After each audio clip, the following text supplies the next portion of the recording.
जो सर उठाकर चलता था आज वही झुक गया, ताकतवर भी देखो आज खुद ही रुक गया। आप समझ तो गए ही होंगे कि आज मुझे आपसे क्या बात करनी।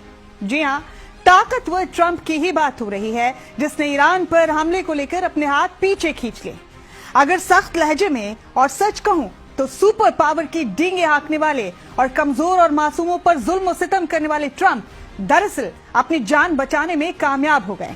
दुनिया इसे कुछ भी कहे, लेकिन मेरी नजर में सुपर पावर की धौस जमाने वाले ट्रंप ने मौला अली के आशिकों की जमात की रहबरी करने वाले, फौलाद का कलेजा रखने वाले आयतुल्लाह खामनेई के आगे लड़ने से पहले ही घुटने टेक दिए।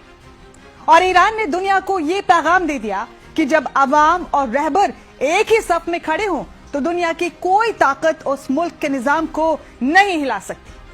आपको याद होगा कि आयतुल्लाह खामनेई ने व्हाइट हाउस और तेल अवीव को खास पैगाम भेजा था कि ईरान पर कुछ भी हिमाकत करने से पहले खैबर और करबला की जंग और उसके नताइज को सलीके से पढ़ लेना और अपने जहनों में उतार लेना। उन्हीं मर्द मुजाहिद शेरों का लहू ईरान की रगों में दौड़ता है और तुम्हारा भी वही हश्र होगा जो तकब्बुर और गुरूर में चूर फिरौन, नमरूद और रजा शाह का हुआ था। उन्होंने आगे कहा कि हमारे ईरान में लोरियां नहीं बल्कि करबला सुनाई जाती।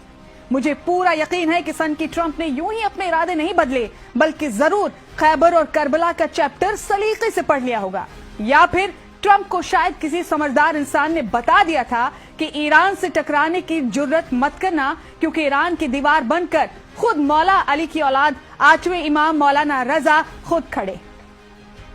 बहुत से सरफिरों का ख्वाब था कि ईरान अब कुछ दिनों में खंडर बन जाएगा। कम अकल ना समझ ये भूल गए थे कि खंडर तो करबला भी बन गया था, लेकिन आज भी वहां परचम हुसैन का झूल रहा है। इसी तरह अमेरिका के कितने सदर ईरान को मिटाने का ख्वाब लेकर आए और चले गए, लेकिन मर्द मुजाहिद मौला अली का आशिक आयतुल्लाह खामनेई आज भी न सिर्फ खड़ा है बल्कि दौरे हाजिर के यजीदों, फिरौनों और नमरूदों को ललकार रहा है। आपको ये भी याद होगा कि ट्रंप ने कहा था कि मुझे सिर्फ जीतना पसंद है। तो मुझे कहना यह है जनाब ट्रंप से कि अगर तुम्हें जीतना पसंद है तो मौला अली के दीवानों ने कभी शिकस्त खाना ही नहीं सीखा। ट्रंप अच्छी तरह समझ गए हैं कि जो खैबर मिसाइल कतर में उसके सबसे बड़े एयरबेस को उड़ा सकती है, उसे व्हाइट हाउस तक पहुंचने में देर नहीं लगेगी।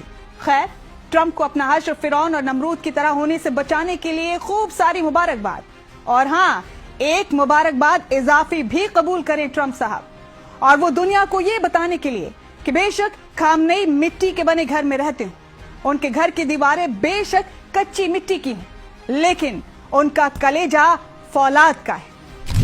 जय हिंद, जय भारत।